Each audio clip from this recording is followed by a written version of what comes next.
देखिए, किसी भी कंट्री को ग्रो करने के लिए पैसा तो चाहिए ही होता है। पाकिस्तान के सामने भी यही दिक्कत थी कि उसको ग्रो तो करना ही था, लेकिन सीधे सीधे इकोनॉमिक डेवलपमेंट मुश्किल था, क्योंकि उसके लिए पॉलिटिकल स्टेबिलिटी और पेशेंस चाहिए होता है, प्रोडक्शन और एक्सपोर्ट करना होता है। तो पाकिस्तान की लीडरशिप ने इसके लिए नए नए जुगाड़ निकाले और इसी एफर्ट्स में उसको दिखा यूनाइटेड स्टेट ऑफ अमेरिका और उसकी मिलिट्री नीड्स। पाकिस्तान को उस पर्टिकुलर टाइम पे रियलाइज हो गया था कि यूएस का साउथ एशिया में कोई दोस्त नहीं है और उसको सोवियत यूनियन को कंट्रोल करना है और इसके लिए उसको पाकिस्तान की जरूरत पड़ सकती है।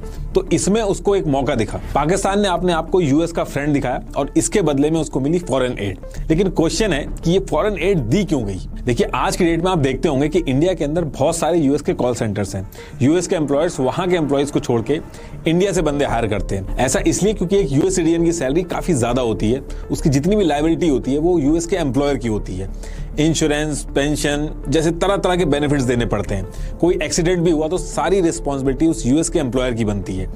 इंफ्रास्ट्रक्चर मेंटेन करना, ऑफिस वगैरह, ये काफी बड़ा खर्चा होता है इसमें। लेकिन इंडिया के अंदर सारे एम्प्लॉयज कम पैसे में मिल जाते हैं और किसी की भी लायबिलिटी यूएस के एम्प्लॉयर के ऊपर नहीं होती है।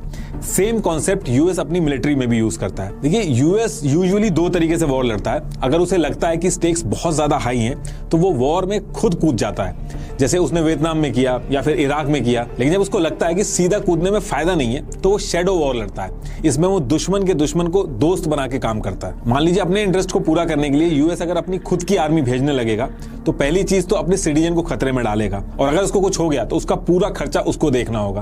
प्लस कंट्री के अंदर लोगों को आंसर करना पड़ेगा कि क्यों भेजा, वॉर की जरूरत क्या थी। अगर आप अपनी मिलिट्री डायरेक्ट किसी कंट्री के अगेंस्ट में भेजते हो तो वॉर लाइक सिचुएशन हो जाती है, कंट्रीज आमने सामने आ जाती है। इसलिए ट्रेडिशनल वॉर्स की जगह यूएस अलग अलग मिलिटेंसी ग्रुप को ट्रेन करता है, उनको आर्म्स देता है और उनकी फंडिंग करता है, जिससे कि वो अपना मकसद पूरा कर पाए। जैसे अफगानिस्तान के अंदर मुजाहिदीनों से उसने अपना काम करवाया।